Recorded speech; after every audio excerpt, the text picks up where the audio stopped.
নির্জন রাস্তায় ছুটে চলছে বাইক। বৃষ্টির বেগ কমেনি একটুও, বরং সময়ের সাথে সাথে একটু করে বাড়ছে যেন।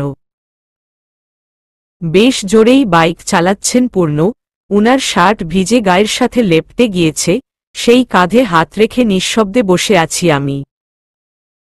লুকিং গ্লাসে খানিকটা সময় পর পর চোখাচোখি হচ্ছে দুজনের। বলা বাহুল্য, ফাঁকা রাস্তায় এমন বৃষ্টিময় মুহূর্ত ব্যাপারটা বেশ উপভোগ করছি আমরা।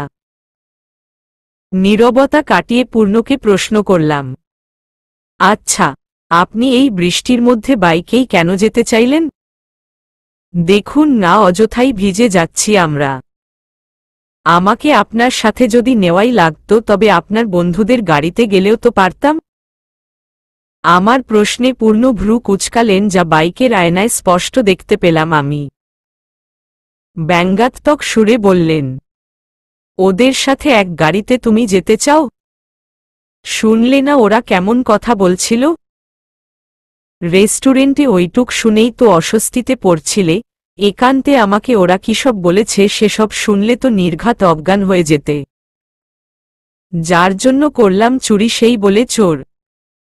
দুনিয়াটা সত্যিই নিষ্ঠুর, বুঝলে তুরফা? ঠোঁট বাঁকিয়ে বললেন উনি। উনার কথা শুনে আমি কিছুটা লজ্জা পেলাম। আমি কি অত সব ভেবেছি নাকি?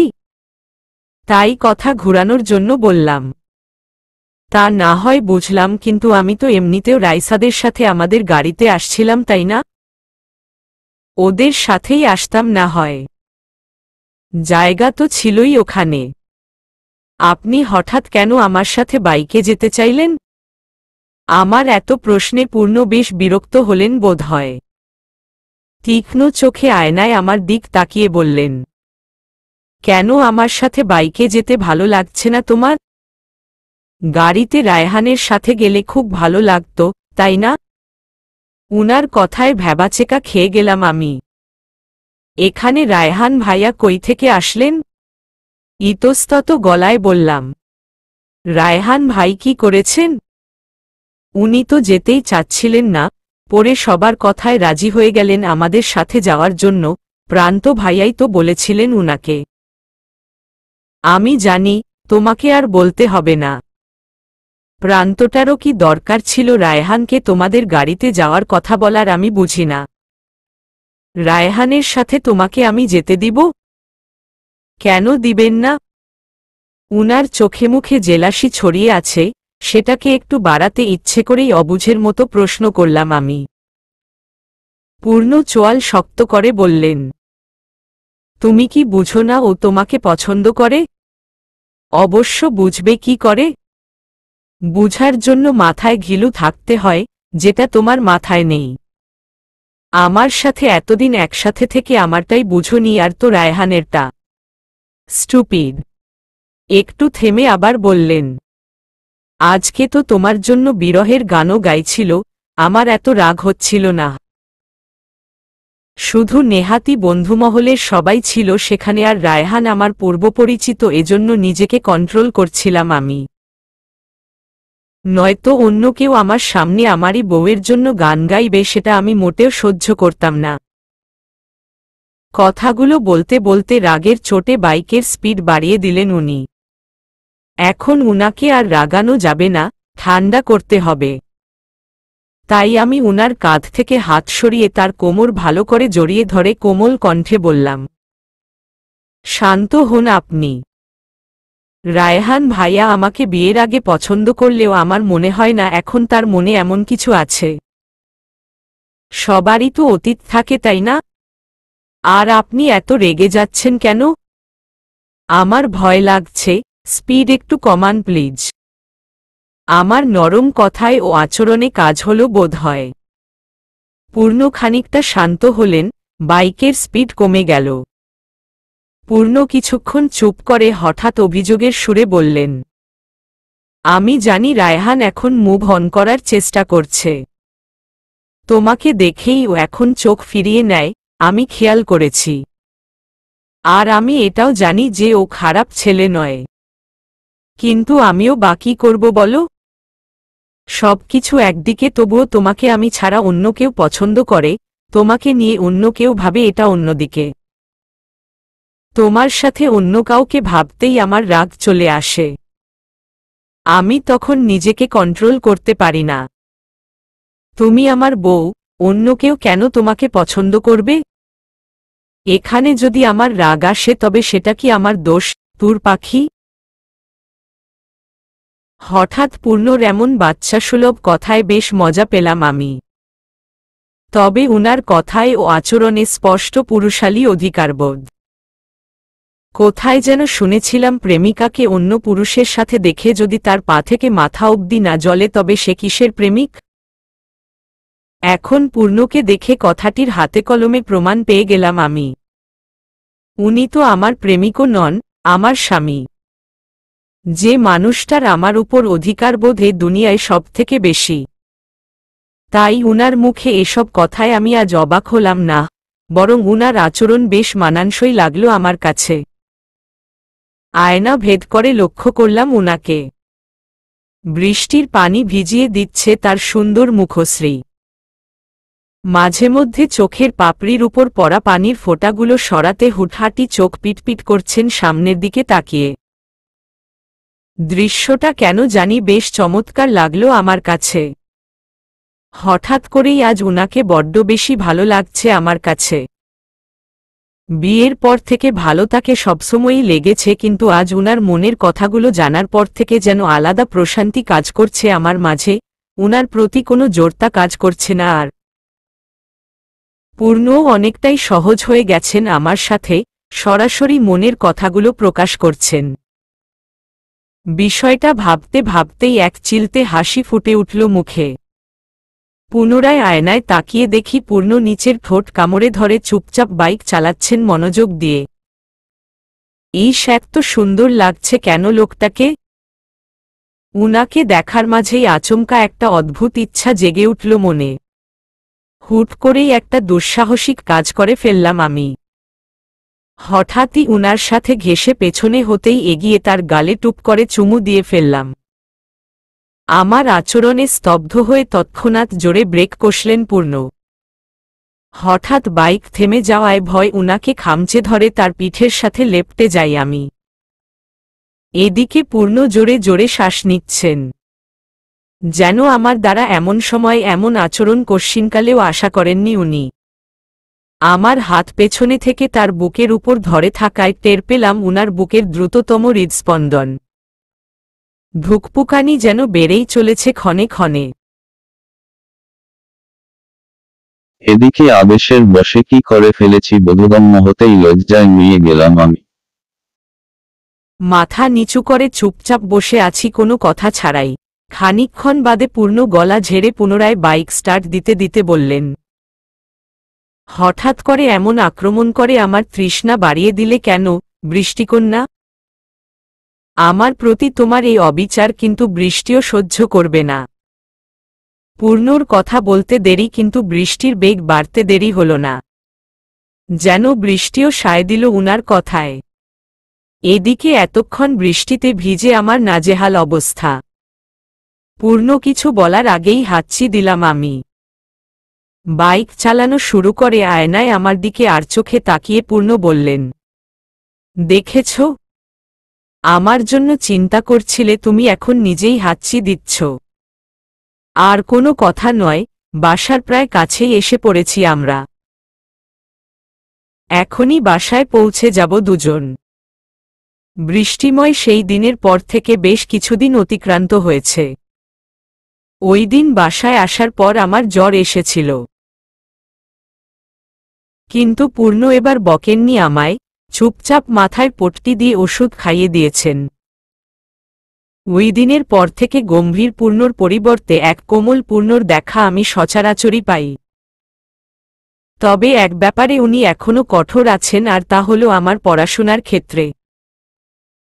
রোজ রাত করে আমার পড়া চেক করেন। যেদিন পড়তে দেন তার পরের দিন নিয়ম করে চেক করেন সব পড়া ঠিকমতো করেছি কিনা। যদিও আমি নিয়মিতই পড়াশোনা করি, তবুও যদি মাঝে মধ্যে কোনো কারণে পড়াশোনায় ফাঁকিবাজি করি তবে সেদিন আর রক্ষে নেই আমার। ঠিকই উনার কড়া বকুনি হজম করতে হয়। মন খারাপ করে থেকেও লাভ হয় না, যেহেতু অ্যাডমিশন টেস্টের খুবই অল্প দিন বাকি, তাই আগে পড়া আদায় করে দিতে হয়, এরপরই উনি মানেন।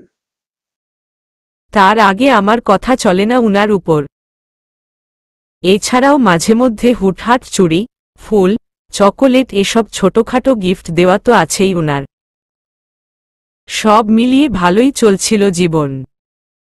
এরই মধ্যে রাইসার থেকে খবর পেলাম রায়হান ভাইয়া অন্য কোম্পানিতে জয়েন হয়েছেন, সেখানে বেশ ভালো পদে যোগ দিয়েছেন।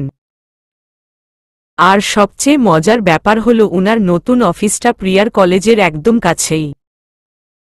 এই কথাটা অবশ্য আমি প্রিয়ার থেকেই জানতে পারলাম। সাথে প্রিয়া আরও বলল, জানো ভাবি, রায়হান ভাই অনেক ভালো মানুষ। আমার মনে হয় উনার জীবনে হয়তো কেউ ছিল যার জন্য উনি শুরুতে সহজে মিশতে চাইতেন না আমার সাথে। তবে এখন দেখছি উনার পরিবর্তন হচ্ছে। প্রথম উনার ফেসবুক আইডি নেওয়ার পর তো ঠিকমতো জবাবই দিতেন না আমাকে, এভয়েড করতেন এক প্রকার। তবে এখন দেখি মাঝে মধ্যেই নিজে থেকেই মেসেজ দেন, আমার খোঁজ খবর নেন। বলতে গেলে আমার সাথে বেশ অনেকটাই স্বাভাবিক হয়ে কথা বলা শুরু করেছেন। প্রিয়ার কথায় স্বস্তি পেলাম আমি তো বরাবরই চেয়েছিলাম রায়হান ভাই আমার আশায় অযথা পড়ে না থেকে নিজ জীবনে মুভ অন করুক। আর এখন সেটাই হচ্ছে। উনি একজন বুদ্ধিমান মানুষের পরিচয় দিয়ে নিজের ভালো বুঝেছেন এবং নিজেকে পরিবর্তন করছেন তার ভালোর জন্য। এর চেয়ে ভালো সংবাদ আর কি হতে পারে। তাই হাসিমুখে প্রিয়াকে বললাম, বাহ, তাহলে তো বেশ ভালোই। রায়হান ভাই আসলেও ভালো মানুষ। যদি তোমাকে মন থেকে পছন্দ করেন তাহলে তুমি জিতে যাবে। আমার মনে হয় একটু পছন্দ করতে শুরু করেছেন। সেদিন নিজে থেকেই বললেন আমার কলেজের কাছে তার অফিস। সময় পেলে একদিন দেখা করবেন আমার সাথে। লাজুক হেসে বলল প্রিয়া। ওর কথায় চোখ বড় বড় করে তাকালাম আমি। দুষ্টু সুরে বললাম, বাহ ননদিনী, তুমি তো দেখি অনেক ফাস্ট হয়ে গেছ। ইতোমধ্যেই রায়হান ভাইকে প্রেমের জালে ফাঁসিয়েও দিয়েছ। ধুর ভাবি, তুমিও না। তবে আমি ভাবছি অন্য কথা। যদি আমাদের প্রেম শুরু হয় তবে বাবা মা তো মেনে নিবেই আশা করি। কিন্তু ভয় আছি আমার ভাইদের নিয়ে। যদিও প্রান্ত ভাইয়াকে আমি নিজেই রাজি করিয়ে নিতে পারব, কিন্তু বড় ভাইয়াকে রাজি করানোর দায়িত্ব তোমার। তাকে বলতেও আমার ভয় লাগবে। প্রিয়ার কথা শুনে চমকে উঠলাম আমি। পূর্ণকে আমি রাজি করাবো ওর আর রায়হান ভাইয়ের ব্যাপারে? উনি আদৌ রাজি হবেন তো? সেদিন বাইকে বলা উনার কথা মনে পড়ল হঠাৎ। পূর্ণ উনার একমাত্র বোনের ব্যাপারে যথেষ্ট পজেসিভ।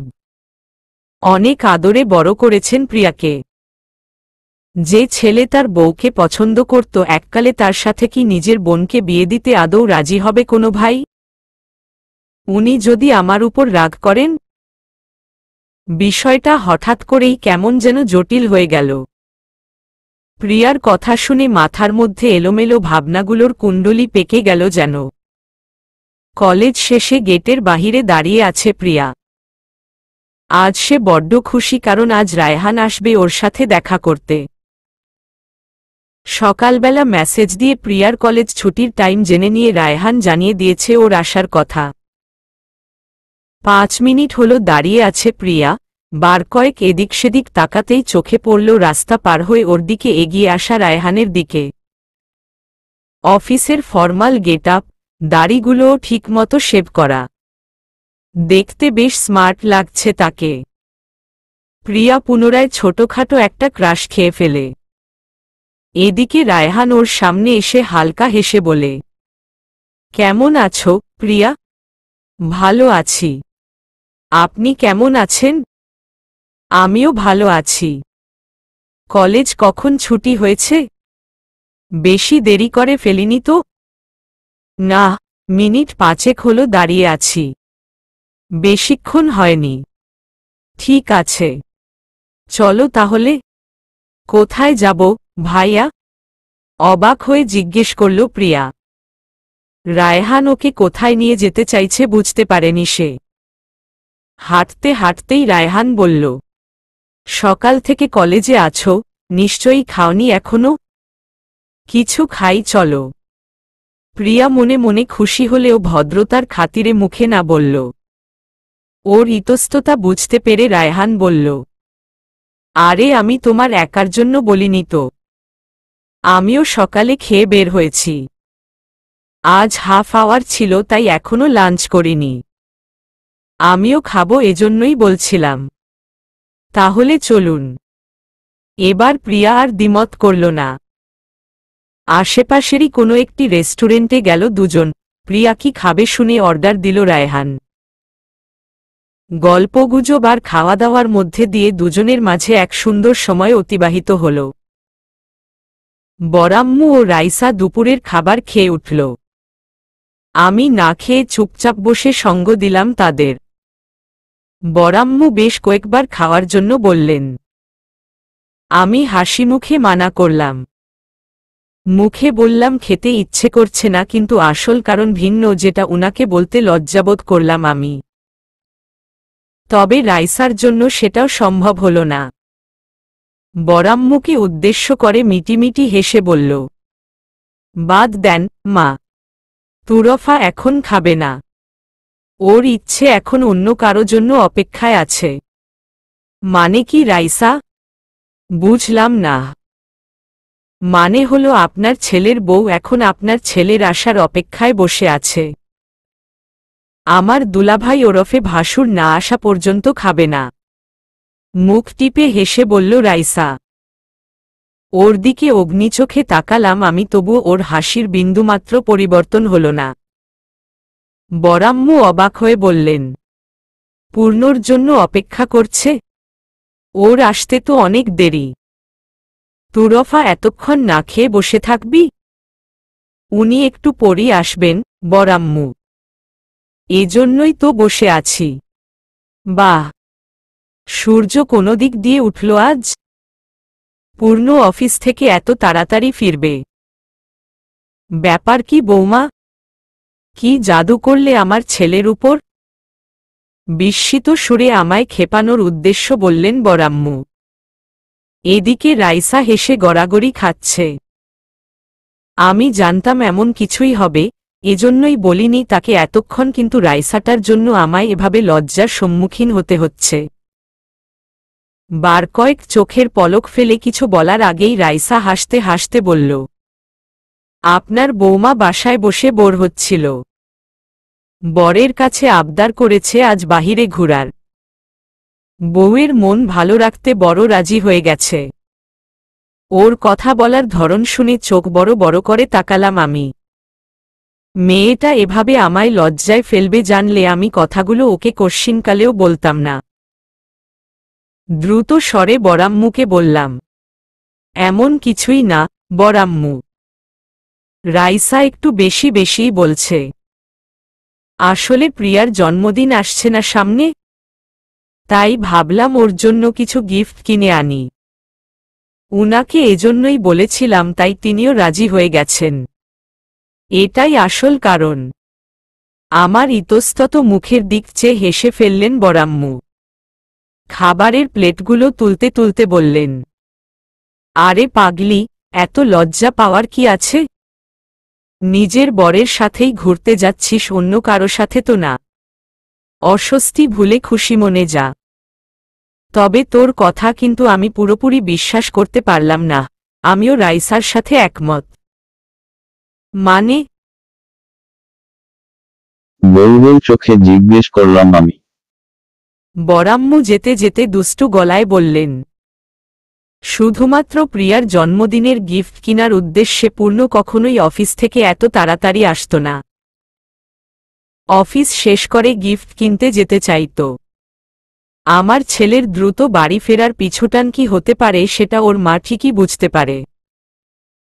বরাম্মুর কথায় রক্তিম আভা ছড়িয়ে পড়ল দুগালে। হালকা হেসে রুমের উদ্দেশ্যে চলে এলাম আমি। জানালার ধারে দাঁড়িয়ে আছি এমন সময় প্রিয়ার মেসেজ এলো ফোনে। ভাবি, আমি এখন রায়হান ভাইয়ার সাথে লাঞ্চ করতে এসেছি। আম্মু জানে আমি ফ্রেন্ডদের সাথে খেতে এসেছি। একটু পর আমরা বাসার উদ্দেশ্যে রওনা দিব। উনি আমাকে বাসায় ড্রপ করে তার বাসায় চলে যাবে।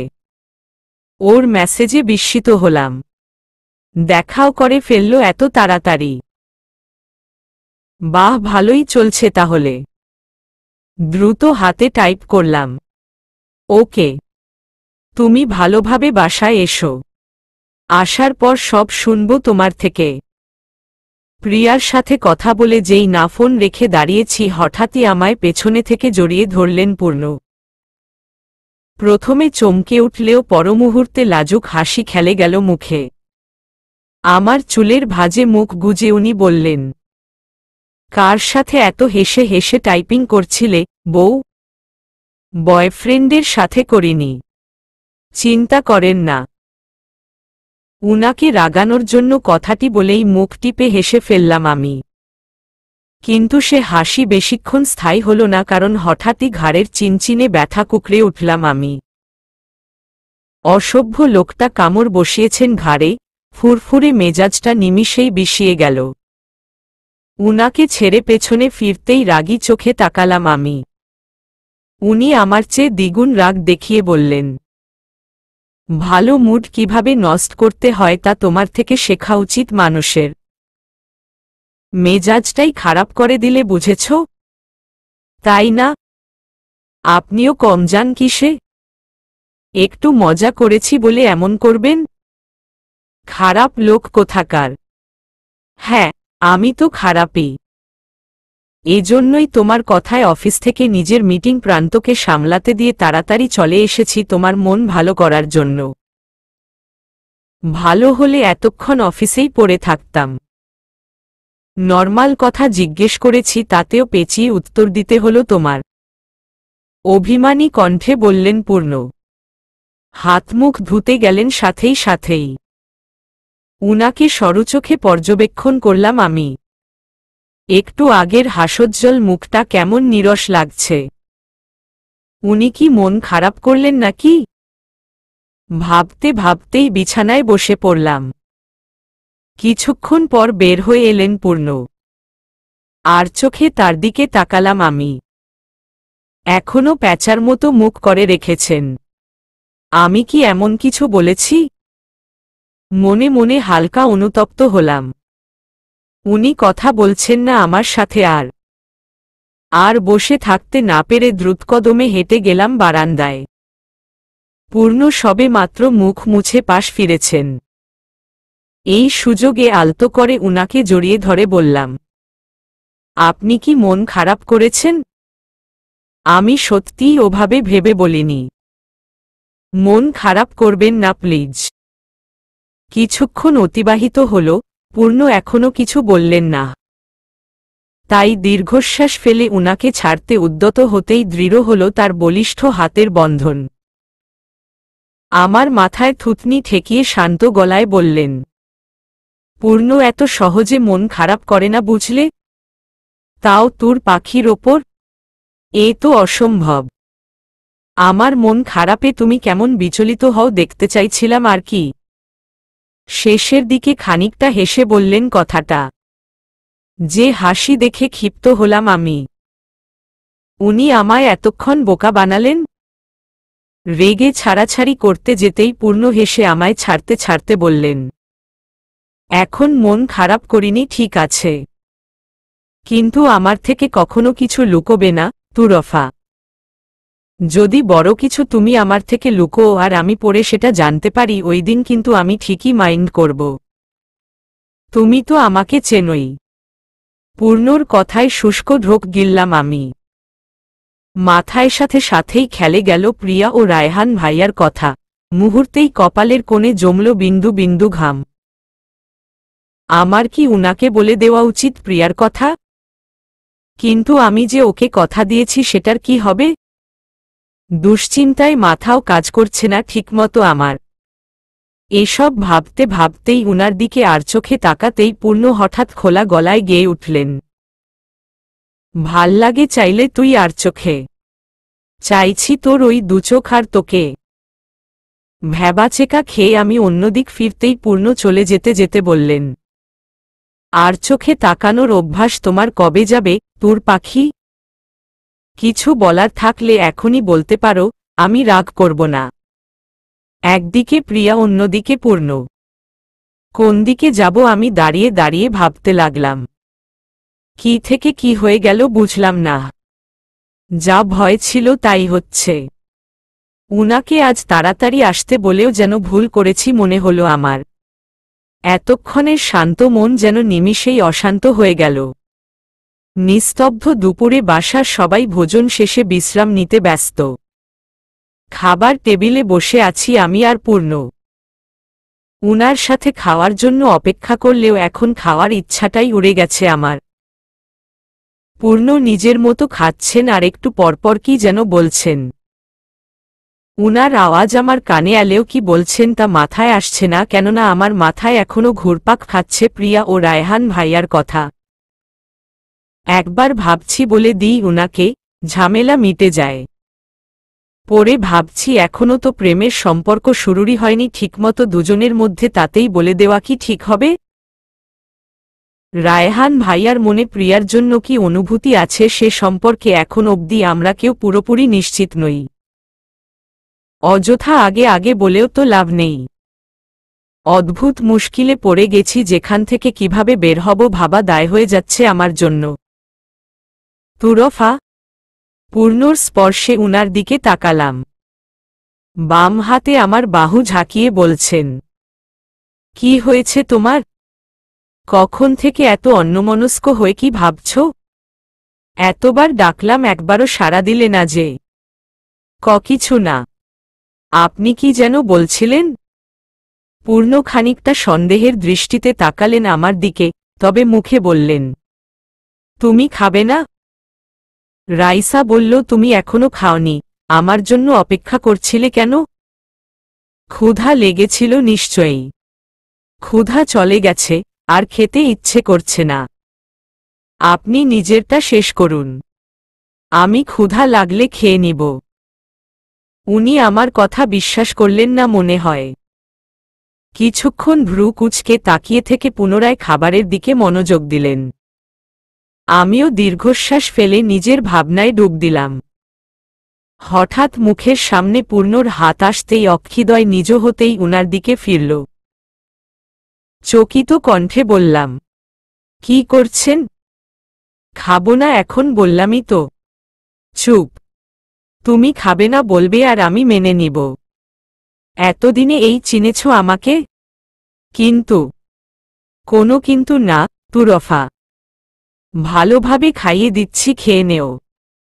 রাগিও না আমায়। এমনিতেই এত ভালো থাকার পরেও আমি একজনের কাছে খারাপ। আর খারাপ হতে চাই না। ব্যঙ্গাত্মক সুরে বললেন পূর্ণ। উনার কথায় বিরক্তিকর ভঙ্গিতে চোখ মুখ খিচে তার হাতে ধরে রাখা লোকমাটি খেয়ে নিলাম। এবার উনার মুখে তৃপ্তির হাসি। উদ্দেশ্য সফল হয়েছে সে। নিজেও খাচ্ছেন, সাথে আমাকেও খাইয়ে দিচ্ছেন। অবশ্য না খাওয়ার অপশনটাই রাখেননি যে আমার সামনে। এটাই যা লা আমার, তাকে কিছু একটা বললেই হলো। একদিন কিছু বললে সেটা নিয়ে বহুদিন খোঁটা দিবে। অসহ্যকর। দুপুর পেরিয়ে বিকেল হতেই রেডি হয়ে নিলাম দুজনে। বের হতে ধরতেই পূর্ণর ফোনে কল এলো যথারীতি।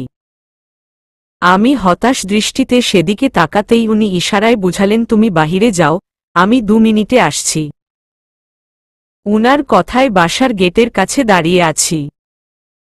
লক্ষ্য করলাম বাড়ি হতে সামান্য দূরেই এক গাড়ি এসে থামল। সেখান হতে নামছে প্রিয়া। ওকে দেখেই আমার দৃষ্টি শুরু হল। ও মাত্র বাসায় আসছে, আর আমি ভেবেছি এতক্ষণে বাসায় এসেও গেছে হয়তো। প্রিয়ার থেকে দৃষ্টি ফিরতেই ড্রাইভিং সিটে বসা রায়হান ভাইকে চোখে পড়ল। প্রিয়ার সাথে কি যেন কথা বলছেন।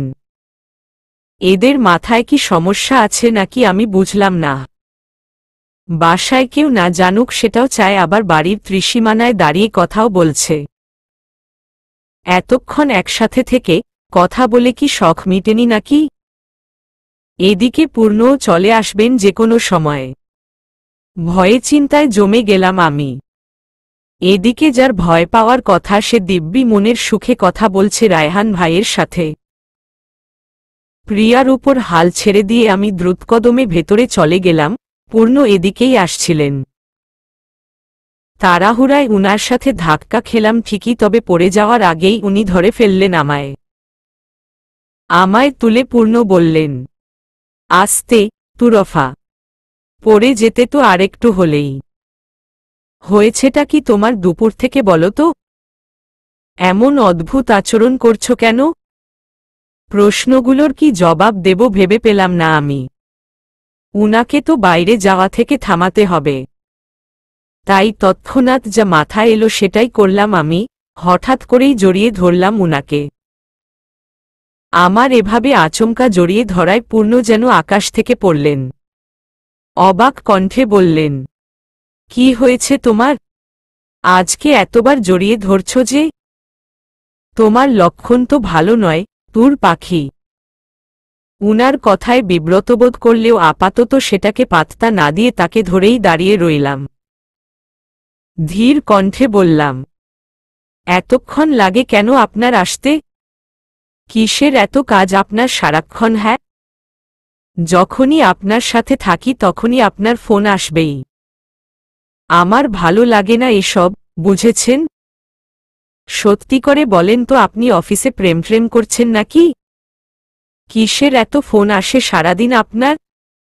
আহা, তুমি কি জেলাস নাকি? এজন্য ওভাবে ছুটছিলে তখন? কি করব বলো, কাজের চাপ অনেক বেশি আমার। বাবা কয়েক বছর পর রিটায়ার্ড হবেন, তখন তো আমার উপর দায়িত্ব ও কাজ আরও বেড়ে যাবে। তাই এখন থেকেই অভ্যস্ত হচ্ছি। আর প্রান্তও তো নতুন জয়েন করেছে, তাই ওকে শিখাতে হয় অনেক কিছুই। সব মিলিয়ে ব্যস্ত সময় পার করি অফিসে। একটু থেমেই আবার ফিসফিসিয়ে বললেন, তোমার আমায় নিয়ে চিন্তার কোনো কারণ নেই, বউ। এ পূর্ণ আজীবন এক নারীতে আসক্ত ছিল, এখনো আছে। পূর্ণর জীবনে তুর পাখি ছাড়া না কেউ কখনো ছিল, না কেউ থাকবে কোনোদিন। So you don't have to worry. তোমার বর শুধুই তোমার। উনার কথায় বেড়ে গেল হৃদস্পন্দন, ইস্ট কেঁপে উঠলাম আমি। ঠিক কতটা ভালোবাসা মিশিয়ে কথাগুলো বললেন উনি, সে ধারণা কি আছে তার? মানুষটা যে আমাকে কতটা ভালোবাসেন হয়তো উনি নিজেও জানেন না।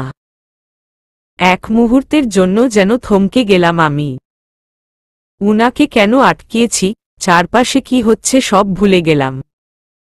শুধু চুপচাপ উনার হৃদস্পন্দন শোনায় মনোযোগ দিলাম। কিছুক্ষণ পর পূর্ণর কথায় স্তম্ভিত ফিরে পেলাম আমি। ছাড়বে না? দেরি হয়ে যাচ্ছে তো আমাদের। তুমি চাইলে ফিরে এসে আমাদের রুমে সারারাত জড়িয়ে ধরে রেখো আমায়, আমি কিছু বলবো না। কিন্তু এখন মার্কেট চলো। টাইম চলে যাচ্ছে, তুরফা। লজ্জায়িতস্ততায় উনাকে ছেড়ে সরে দাঁড়ালাম আমি। কিছু বলে উঠার আগেই বাসার গেট পেরিয়ে ভেতরে প্রবেশ করল প্রিয়া। হেলে দুলে আসতে আসতে আমাদের দেখে থেমে গেল সে। প্রথমে আমায় দেখে হাসলেও পরে আমার পাশে পূর্ণকে দেখে নিমিষেই সে হাসি উড়ে গেল ওর ওষ্ঠদয় হতে। খানিকটা হকচকিয়ে গেল যেন এই সময় নিজের ভাইকে বাসায় দেখে। আমতা আমতা করে বলল, কোথাও যাচ্ছ তোমরা? বড় ভাইয়া, তুমি এত তাড়াতাড়ি বাসায় এসেছ যে? কেন? আমাকে এ সময় দেখে খুশি হোসনি তুই? খুশি হব না কেন ভাইয়া? আমি তো এমনিই জিজ্ঞেস করছিলাম। কই যাও তোমরা? ভয়ার তো মুখে জোরপূর্বক হাসি ফুটিয়ে বলল প্রিয়া। পূর্ণ সরু চোখে তাকিয়ে রইলেন কিছুক্ষণ ওর দিকে। এরপর স্বভাবত গম্ভীর স্বরে বললেন, কিছু কাজ ছিল তাই বাইরে যাচ্ছি। তুই এত দেরিতে বাসায় এলি কেন? তোর আবার কি কাজ ছিল কলেজ শেষে? ফ্রেন্ডদের সাথে বের হয়েছিলাম, লাঞ্চ করতে করতেই দেরি হয়ে গেল। কাচুমাচু মুখে বলল প্রিয়া। তবে ওর কথা পূর্ণ ঠিক বিশ্বাস করলেন কি না উনার মুখ দেখে বোঝার উপায় নেই।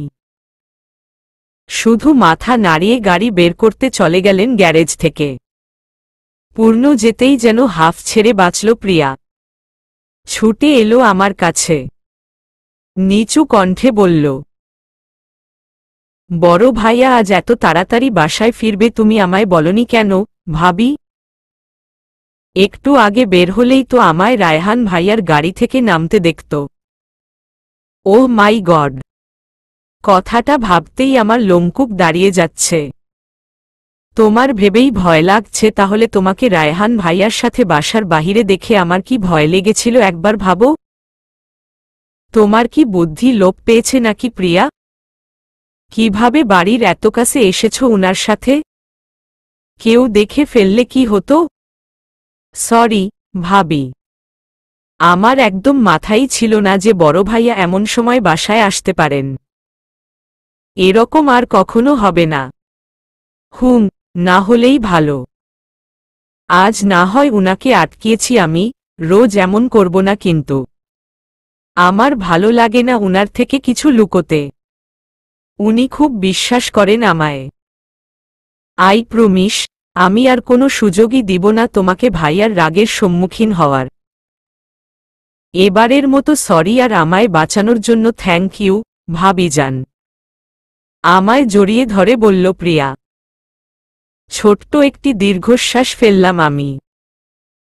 মেয়েটা অনেক সরল, ওর এমন হুটহাট আচরণের পরিণতি কি হবে তার ধারণাও নেই ওর মধ্যে। একে নিয়ে কি করব আমি? এরই মধ্যে পূর্ণ ফিরে এলেন।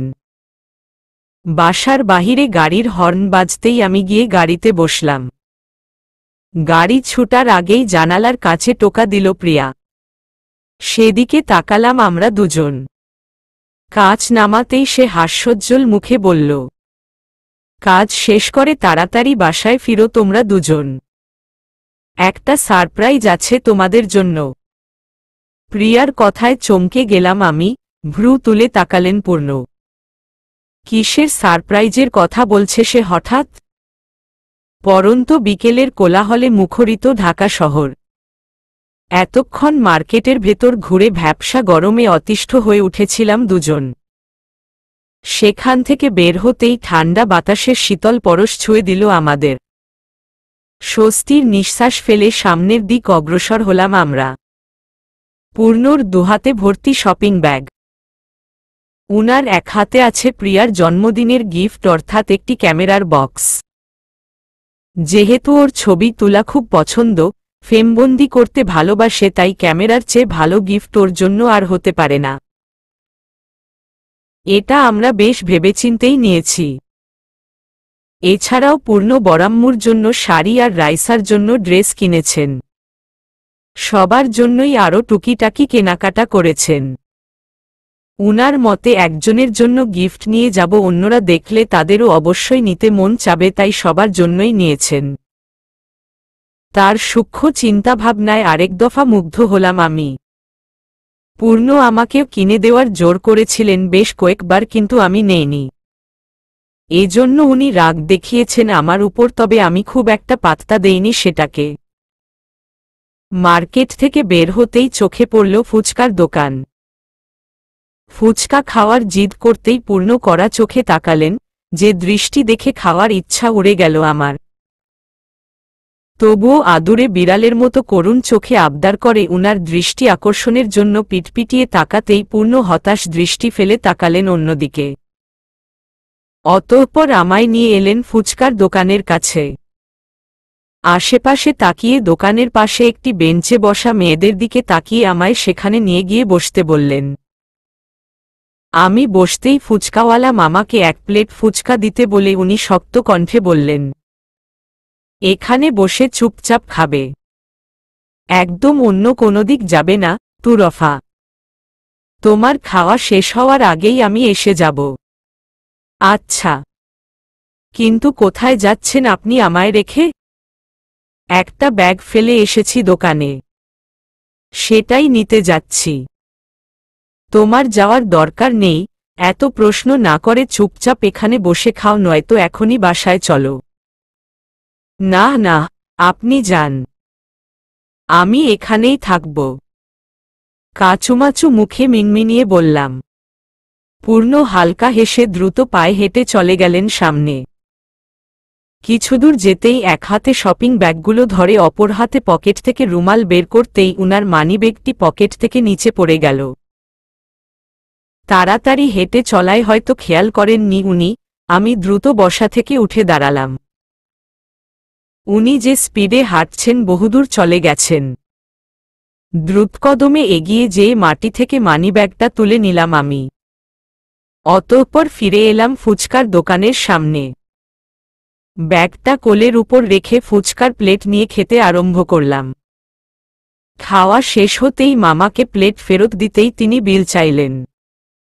এদিকে পূর্ণ এখনো ফিরে আসেননি, তাই টাকা দেওয়ার উদ্দেশ্যে কিছু না ভেবেই তার মানিব্যাগটা খুলে ফেললাম। তবে ভেতরে যা ছিল তা দেখার জন্য প্রস্তুত ছিলাম না আমি। মানিব্যাগটার সাইড ফোল্ডারে আমার হাস্যোজ্জ্বল একটি ছবি রাখা। আমার শাড়ি ও সাজগোজ দেখে বুঝলাম ছবিটা আমাদের বিয়ের পরের দিন তোলা, যখন নতুন বউ রূপে ড্রয়িং রুমে বসে গল্প করছিলাম বরাম্মুদের সাথে। সাইড থেকে তোলা ছবিটা দেখেই বোঝা যাচ্ছে এটা পূর্ণ চুপিসারে হয়তো তুলেছিলেন কোনো এক ফাঁকে। সেটাকে আবার ওয়াশ করে সযত্নে নিজের মানিব্যাগে রেখেও দিয়েছেন আমার অজান্তে। ছবিটা দেখে মুগ্ধ নয়নে এক চিলতে হাসি ফুটে উঠল মুখে। টাকার জন্য ফুচকাওয়ালা মামা আরেকবার হাঁক দিতেই হুঁশ ফিরে এলো আমার।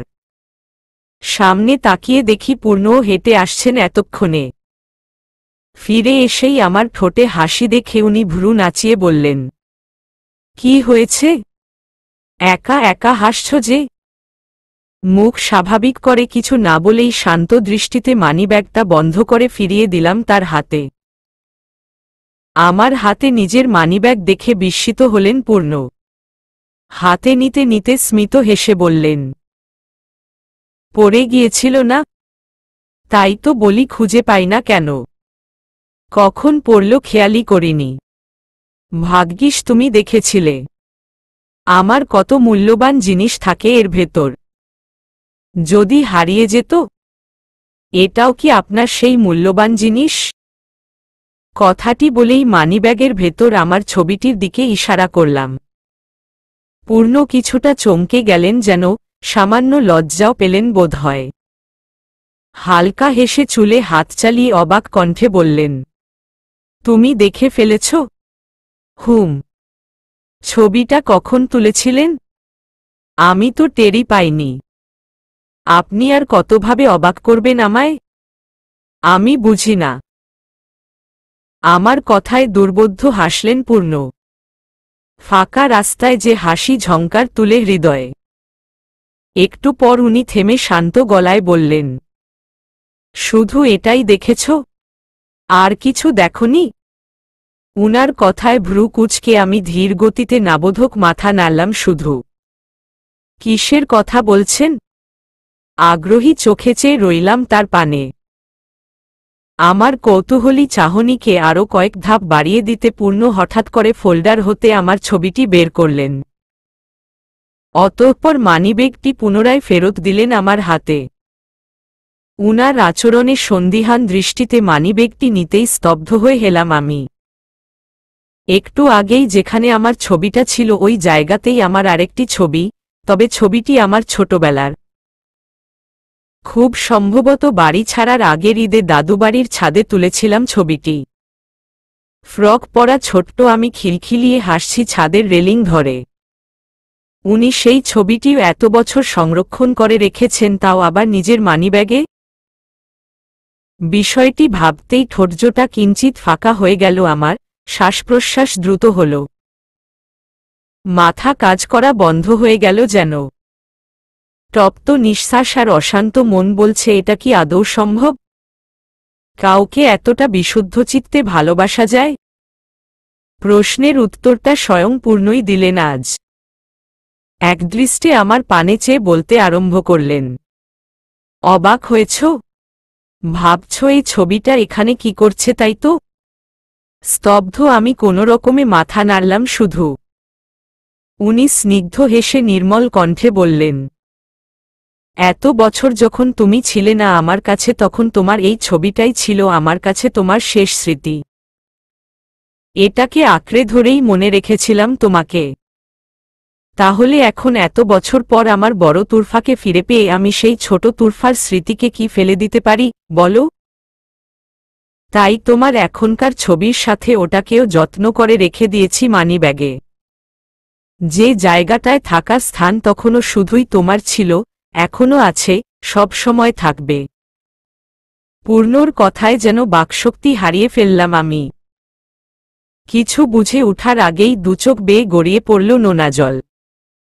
মনে প্রাণে ধ্বনিত হল একটাই প্রশ্ন, আমি কি সত্যিই তার এত ভালোবাসা পাওয়ার যোগ্য? নিজের সামনে দাঁড়ানো এই চমৎকার ব্যক্তিত্বের লোকটাকে এক নজরে শুধু দেখেই গেলাম আমি। দিন দিন আর কতভাবে উনি আমায় মুগ্ধ করবেন আমি কখনো ভেবে পাই না। উনার এত ভালোবাসার বিনিময়ে আমি কি বলবো বুঝতে পেলাম না। মস্তিষ্ক শূন্য হয়ে গিয়েছে যেন। কোনো মতে জিভ দিয়ে শুষ্ক ঠোঁটদ্বয় ভিজিয়ে বললাম, এত ছোট জায়গায় দুটো ছবি কিভাবে রাখলেন আপনি? আমার মনে তো আস্ত তুমিটাকেই রেখে দিয়েছি, তুর পাখি। সেখানে আমার মানিব্যাগে তোমার দুটো ছবি একসাথে রাখা কি এমন কঠিন কাজ বলো? স্মিমিত হেসে কথাটি বলেই পূর্ণ স্বাভাবিকভাবে টাকা বের করে ফুচকাওয়ালা মামাকে দিয়ে আমার হাত ধরে নিয়ে চললেন গাড়ির দিকে। নির্বিকার, স্তব্ধ আমি শুধু চলতে লাগলাম উনার সাথে তাল মিলিয়ে। সন্ধ্যায় বাসায় এসে রুমে ঢুকতেই চমকে গেলাম দুজনে।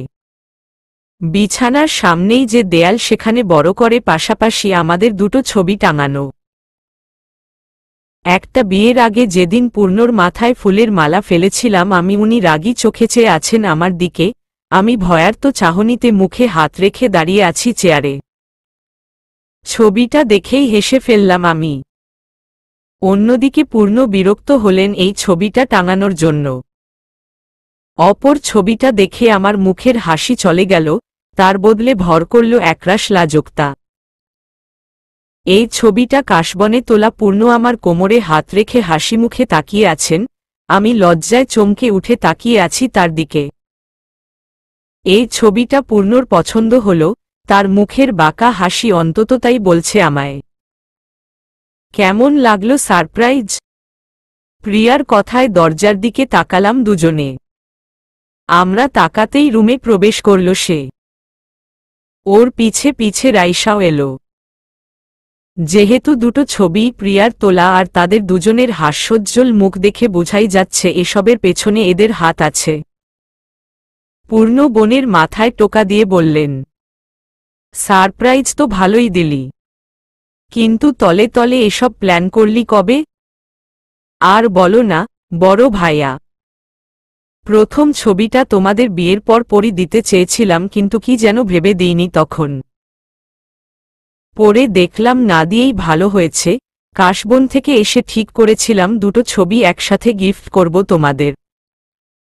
এরপর ওয়াশ করতে, বাধাই করাতে টাইম লেগে গেল। এই যা। থ্যাংক ইউ প্রিয়া, ছবিগুলো সুন্দর হয়েছে। হালকা হেসে বললাম আমি। প্রিয়া দুষ্টু হেসে বলল, ভালো তো হবেই ভাবিজান। কে তুলেছে দেখতে হবে না। আর ছবি দুটোয় তোমাদের সম্পর্কের রূপান্তর দেখা যাচ্ছে, খেয়াল করে দেখো। বিশেষ করে প্রথম ও পরের ছবিতে বড় ভাইয়ার এক্সপ্রেশনের পার্থক্যই সব বলে দিচ্ছে। প্রিয়ার কথায় হালকা কেশে উঠলেন পূর্ণ। চুলে ক্রমাগত হাত চালিয়ে গম্ভীর গলায় বললেন, অনেক কথা হয়েছে, এখন সব বাদ, পড়াশোনা শুরু কর যা। তোর না টেস্ট পরীক্ষা কয়দিন পর? খারাপ রেজাল্ট করলে কিন্তু তোর খবর আছে। রিকশাওয়ালার সাথে বিয়ে দিব। পূর্ণর কথায় একই সাথে বিষম খেলাম প্রিয়া ও আমি। দুজন চেয়ে রইলাম দুজনের দিকে। আমাদের দুজনের দিক তীক্ষ্ণ চোখে তাকিয়ে ওয়াশরুমে ফ্রেশ হতে চলে গেলেন পূর্ণ। প্রিয়াও ভাইয়ের কথায় থতমত খেয়ে আর কথা না বাড়িয়ে রাইসার সাথে রুম থেকে বের হয়ে গেল। আমিও চুপচাপ বই নিয়ে বসে পড়লাম পড়ার টেবিলে। রাত 12টা। প্রিয়ার জন্মদিন আজ। ওর জন্য অর্ডার দেওয়া কেক নিয়ে চুপিসারে বাসার সবাই চলে এলাম ওর রুমের সামনে। দরজায় টোকা দিতেই স্বাভাবিকভাবে দরজা খুলল সে, যেন জেগেই ছিল এতক্ষণ। প্রিয়া দরজা খুলতেই সবাই একসাথে চিল্লিয়ে উঠলাম হ্যাপি বার্থডে বলে। খুশিতে আপ্লুত হয়ে সবাইকে ভেতরে ঢুকতে দিল প্রিয়া। প্রান্ত ভাইয়া ওর বিছানার পাশের টেবিলটা নিয়ে এলেন সামনে, পূর্ণ সেটার উপর কেক রাখলেন। রাইসা চাকু এগিয়ে দিল প্রিয়ার হাতে, আমি ভিডিও করছিলাম সবকিছু। সবার হ্যাপি বার্থডে টু ইউ ধ্বনিতে কেক কাটা শেষ হল। সবার আগে বড়াম্মুকে কেক খাইয়ে তারপর আমাদের খাওয়ালো প্রিয়া। অতঃপর সবাই ওকে যার যার পক্ষ হতে গিফট বুঝিয়ে দিয়ে নিজ নিজ রুমে চলে এলো। রাত 1টা পেরিয়েছে এতক্ষণে। কাল অফিস আছে ছেলেদের আর মেয়েদেরও সকালে উঠে কাজ করতে হবে, তাই সবার যে এখন ঘুম প্রয়োজন, বড্ড প্রয়োজন। রুমে এসে বিছানায় শুতেই ঘুমিয়ে পড়েছেন পূর্ণ। উনার ঘুমন্ত ক্লান্ত মুখশ্রী বলছে কেমন ধকল গেছে বেচারার উপর দিয়ে আজ। একে তো অফিস করেছেন সকাল থেকে, তারপর আমার সাথে মার্কেটে ঘুরেছেন সন্ধ্যা পর্যন্ত। বাসায় ফিরেও ল্যাপটপে ছিলেন অনেকক্ষণ। উনার চোখে ঘুম থাকলেও আমার চোখজোড়া নির্ঘুম। মনের মধ্যে অদ্ভুত এক অপরাধবোধ, অস্বস্তি, খারাপ লাগা কাজ করছে উনার থেকে রায়হান ভাইয়ের ব্যাপারটা চেপে যাওয়ার কারণে। উনি যদি পড়ে জানতে পারেন তবে আসলেই রাগ করবেন, উনার কাছে কারণও থাকবে রাগ করার। আমার উপর এতটা বিশ্বাস করেন, সেই আমিই যদি উনার থেকে কিছু লুকাই তবে খারাপ লাগাটাই স্বাভাবিক। তার জায়গায় আমি থাকলে আমারও খারাপ লাগবে। এছাড়াও পূর্ণ অন্য কারো থেকে পড়ে জানতে পারলে উনার সাথে আমার সম্পর্কে প্রভাব পড়বে। দুনিয়ায় আর যাই হোক না কেন এই মানুষটাকে হারাতে পারবো না আমি, কিছুতেই না। পুরো পৃথিবীর বিনিময়ে হলেও আমার উনাকেই চাই। স্বার্থপর এই পৃথিবীতে পূর্ণর মতো নিঃস্বার্থভাবে ভালোবাসার মানুষ আমি কি আর কোনোদিনও পাব? তাই হাজারো প্রশ্ন দুশ্চিন্তা ঠেলে আমি মাঝরাতেই এই শক্তপোক্ত সিদ্ধান্ত নিয়ে নিলাম। আমি পূর্ণকে জানাবো প্রিয়া ও রায়হান ভাইয়ের কথা। এখন উনি রেগে গেলেও উনাকে বুঝাতে পারবো, মানাতে পারবো, সব করতে পারবো, কিন্তু পরে তিনি অন্য কারো থেকে জানলে তখন তার সেই রাগ খেলার সামর্থ্য আমার নেই, একেবারেই নেই। উনার এলোমেলো চুলে হাত বুলিয়ে হেলান দিয়েই চোখ বন্ধ করলাম আমি। ঘুমের মধ্যেই আমার সে হাত টেনে নিয়ে আমায় জড়িয়ে ধরলেন পূর্ণ। উনার আচরণে হেসে ফেলে আমিও ঘুমের রাজ্যে পাড়ি জমালাম। ঘুমের ঘোরেই অবচেতন মন সন্তোষচিত্তে বলছে এ মানুষটাকে সব জানানোর সিদ্ধান্ত নিয়ে আমি ভুল কিছু করিনি, একদম সঠিক কাজই করেছি। চলবে।